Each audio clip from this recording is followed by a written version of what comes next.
convivendo com os ratos. Tem que ficar se protegendo o tempo todo, se justificando, o tempo todo fazendo um discurso e tal. Meu, quando você precisa se justificar demais, tem alguma coisa, tem uma falta aí, tem um problema aí.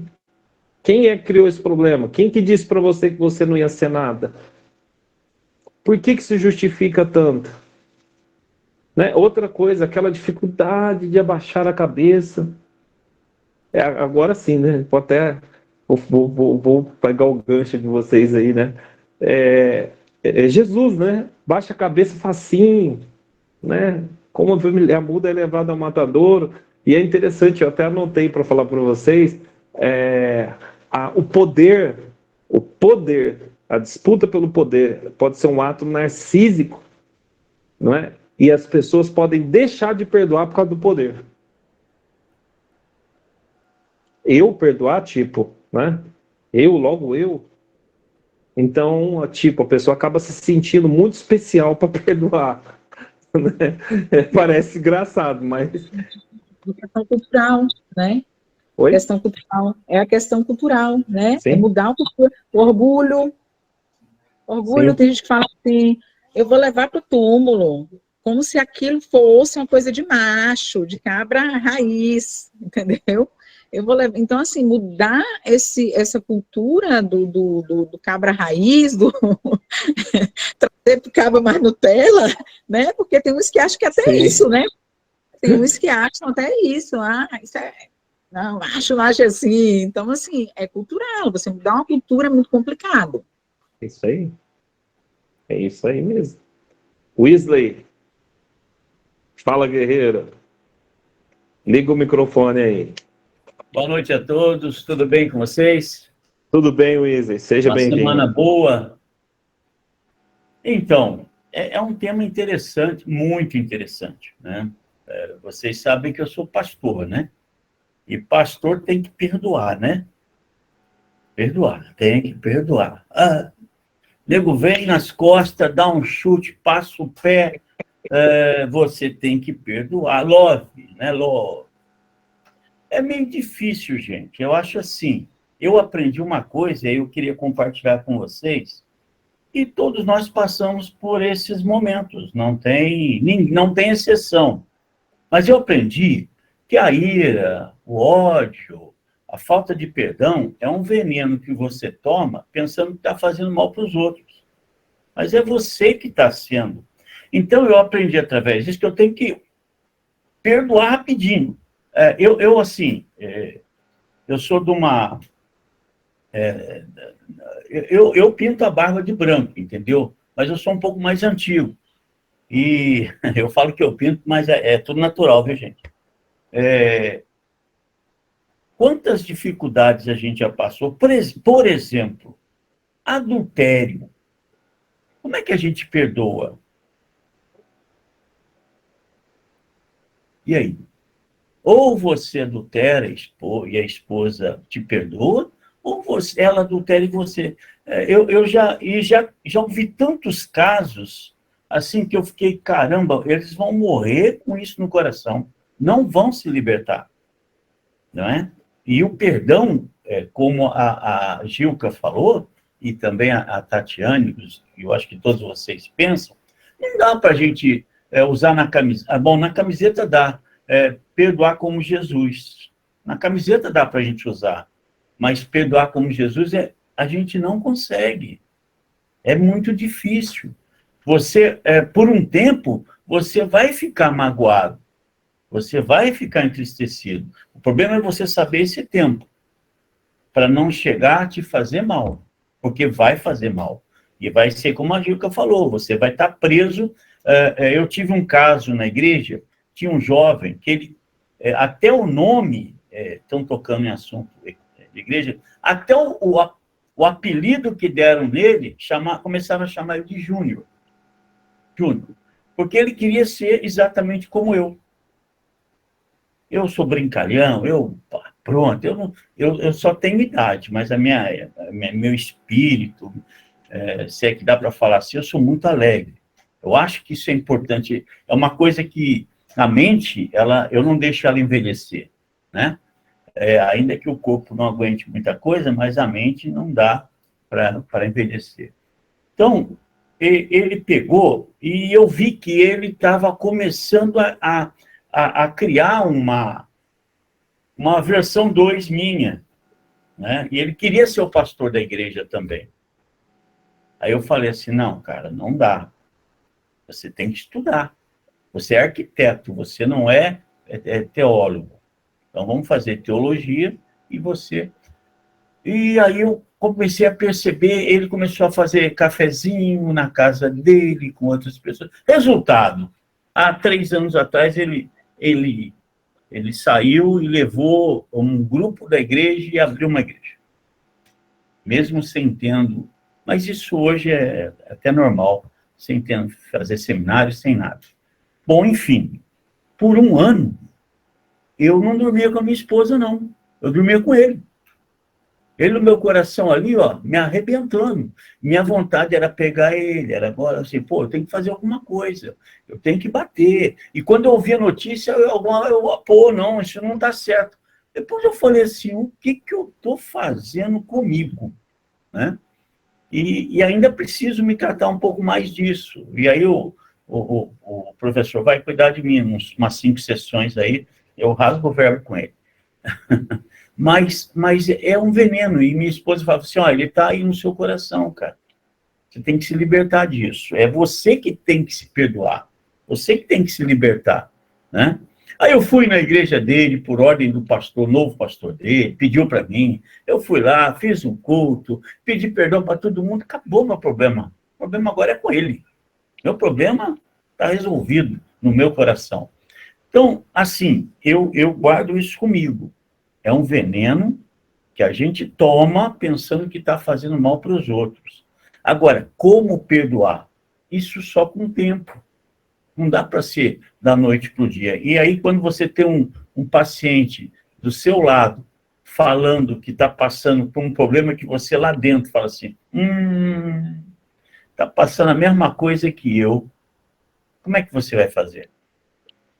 Professor, como é que você aconselha o cidadão, né, o paciente? Você não vai falar que você passou por isso, mas você vai falar que tem solução. Exatamente. Tem solução. Olha, isso tem solução, né? Então, eu só queria compartilhar com vocês, ó. E eu acho que eu também, nesse ponto, a minha esposa olha e fala assim, cara, você não liga para essas coisas, não? Não. É um que fala isso, um que faz aquilo, é outro que faz... Olha, é uma doideira. Mas eu não ligo, não. Por que eu vou fazer? Você tem que viver a sua vida e não ficar se pautando pela vida dos outros, né? Eu acho que aí está um pouco do motivo da gente conseguir passar e ser um bom psicanalista, né? É quando está bem resolvido, né? Casamento, família, isso é tudo muito importante. É só isso, professor. Depois a gente conversa melhor, professor.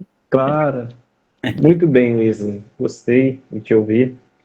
Você estava falando, eu estava até pensando aqui, é um dos assuntos que a gente precisa trazer aí nas nossas quintas-feiras, é essa questão de se levantar depois de um tombo, né? Tem uns que parece que é um trem que passou em cima da gente, né? Tem momentos. É como se levantar, né? Não existe uma fórmula mágica, mas tem o jeito mais rápido, né? Como o perdão também, né? Não tem fórmula mágica, porque é igual a latência, né? Você acabou de tomar uma pancada, você não quer que ninguém ponha a mão. Só com anestesia. Sem anestesia vai ter que esperar um bom tempo para mexer aí. É assim, né? Também tem um tempo. E eu acho que para se levantar também a gente precisa de um tempo, mas muitas pessoas estão de pé fisicamente, mas caídas emocionalmente ou espiritualmente falando. Então a gente também precisa de um caminho, porque isso passa pela aceitação, né, na psicanálise, porque nós somos feitos de carne e osso, por assim dizer, né? A gente também sofre, a gente também perde, a gente também apanha.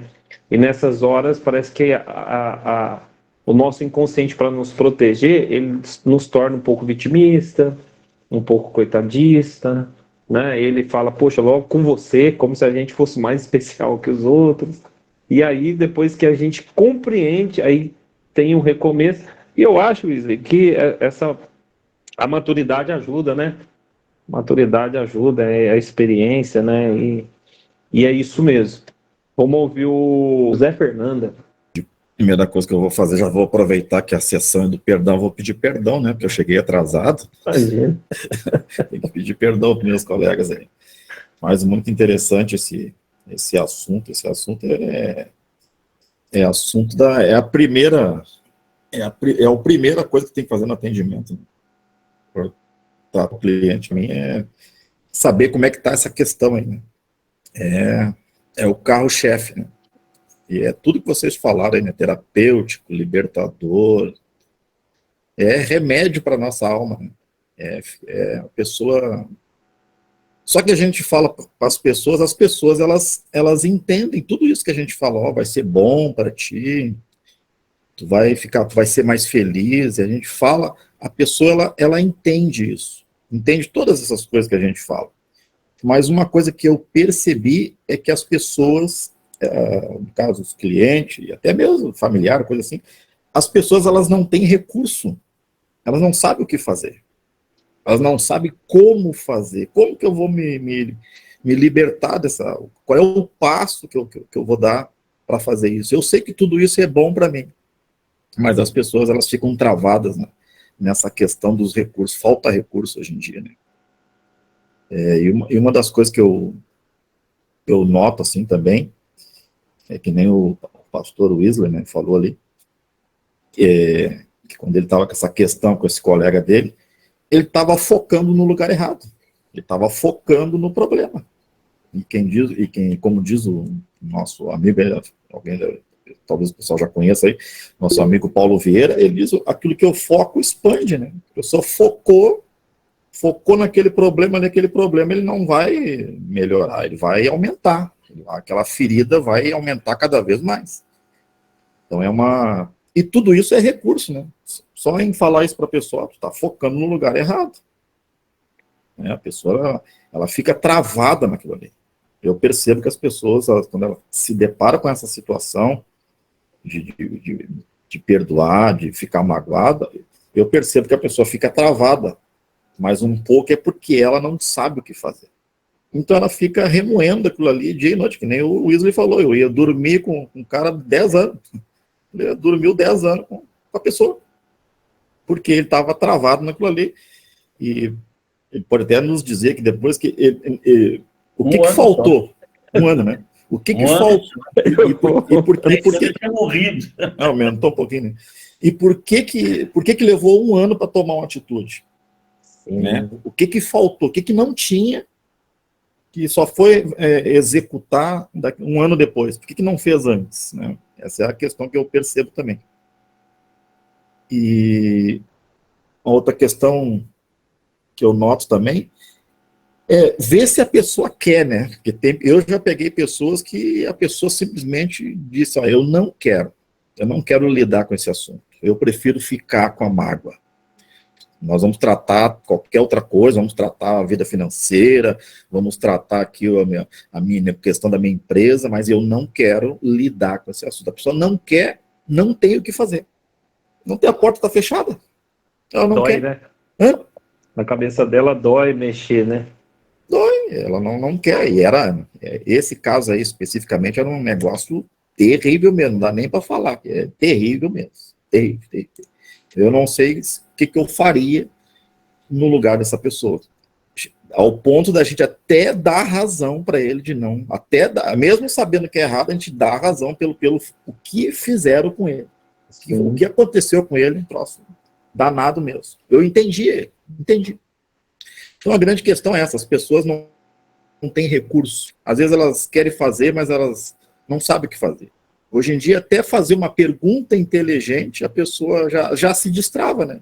O que eu ganho com isso? Que nem o Wesley falou, o que eu ganho com isso? Uma pergunta inteligente. Uma pergunta que vai me destravar. Né? Porque antigamente as pessoas inteligentes eram as pessoas que tinham as respostas. Né? Hoje já mudou. Hoje as pessoas inteligentes são as que sabem fazer perguntas. Se não souber fazer pergunta, a pessoa está perdendo. E uma outra questão também que eu gostaria de contribuir é que normalmente essas pessoas que ficam travadas são pessoas que elas não têm propósito na vida. Porque se tu conversar com uma pessoa que tem propósito na vida, que ela já passou por esse caminho, ela já trilhou esse caminho, ela já ficou magoada várias vezes, já perdoou, se magoou, já perdoou, já se magoou, já se perdoou, então, e agora ela tem um propósito na vida, ela não vai mais perder tempo com isso. Ela vai investir nisso, ela vai aprender técnicas, ferramentas, o que for necessário para que ela não fique travado nisso, porque ela sabe já dos malefícios que é uma mágoa, ela sabe o mal que faz. Então, quando a pessoa ela já se desenvolveu um pouquinho mais, que eu já percebi isso também, a pessoa normalmente ela não fica travada numa mágoa, ela resolve, ela vai, faz o que tem que fazer, se tiver que pedir perdão, se tiver que ir falar com a pessoa, o que tiver que fazer, ela vai fazer. É decisão, né? Que nem o Fábio falou, é uma decisão. Então, eu queria contribuir, sabe? Esses pensamentos aí. Não, perfeito. É o caminho, né? Na hora que você até falou assim, o que a pessoa vai fazer? Né? Tem que ter um analista, né? Tem que ter um analista que ela passa ali toda semana. Somos nós trabalhando. As pessoas, esse paradigma está sendo quebrado aos poucos, né? O pessoal hoje procura mais o psiquiatra, eles vão direto no psiquiatra, né? Paga caro, psiquiatra, 300, 400, 500 reais. Aí você está começando ali, você faz 80, 100, 120 reais a sessão. A pessoa chora que só, né? Fábio, desculpa aí, o que você falou? Fábio, é o Wesley. Pode falar, Wesley. Só um adendozinho. Eu acredito que tudo isso, tudo na nossa vida é parte de uma decisão. Você tem que tomar uma decisão, né? Sim. Então, você tem que romper com algumas coisas na sua vida para tomar as decisões corretas. E você continuar a caminhar. Como disse nosso amigo aí, o José, eu também sou José, Wesley José. Tá vendo? Para ficar mais fácil. Então, quando você decide, então, um dia, eu e minha esposa, nós conversando, nós falamos assim, vamos envelhecer juntos? Ela falou assim, vamos. E nós estamos envelhecendo juntos, entendeu?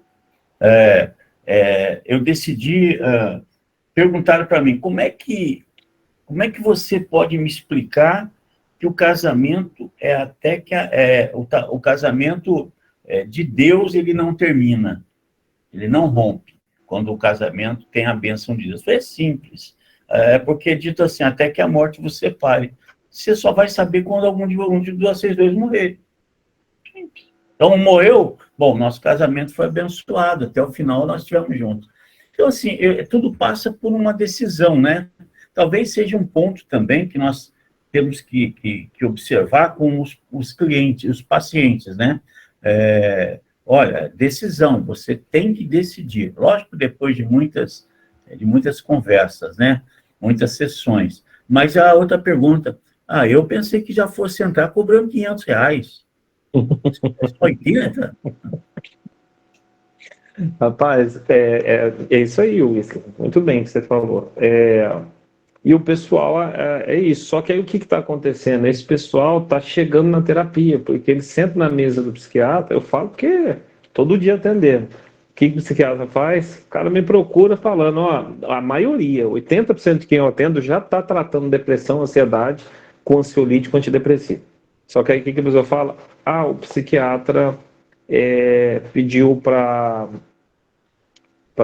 me fazer terapia. E aí a gente tem que... E aí fica tudo mais fácil, igual o Zé Fernando falou, né? A pessoa não tem um caminho. Quando ela está com você, igual ele falou, o carro-chefe, né? Eu já vou investigar o que está magoando, o que está roubando energia, qual que é a fonte de esgotamento, e vou dar uma direção. Mas só que as pessoas não têm. Qual que é o nosso objetivo? Que as pessoas procurem mais ajuda, né? Porque... E também, agora tem uma coisa interessante para falar aqui. A gente está falando aí bastante de Deus, igreja e tal. Tem um preconceito de crente ir num psiquiatra, ou num psicólogo, ou no analista e tomar remédio. Gente do céu. Eu vi caso de morreu. A mãe falou, minha filha não vai tomar remédio não, tal, a menina pulou do prédio. Foi no médico, ela, não, é Jesus e tal, começou a usar. Poxa, então assim, agora parece que isso está sendo vencido, porque eles acham que tem que quebrar isso no altar e tal. Poxa, aí um monte de pastor do altar suicidou, então que estava acontecendo? Né? Aí fala, pô, mas o problema está na Bíblia? Não, o problema está em Deus? Não, o problema está na nossa construção. O cara que está falando ali tem a bênção, tem muita coisa boa na vida dele, mas assim, tem outros caminhos, né, que não foram anulados, até estão lá na Bíblia, né, mas foram segmentados de uma forma mais, foram sintetizados, né, então precisa trabalhar o que lá atrás machucou demais, vai trabalhar, porque quando você trabalha isso, você vive mais e melhor. É isso que a pessoa precisa entender, né? A pessoa sentou comigo, eu já deixo muito claro para ela, eu dou um escopo do que é o tratamento psicanalítico e falo para ela, isso aqui é para você viver mais e melhor, não é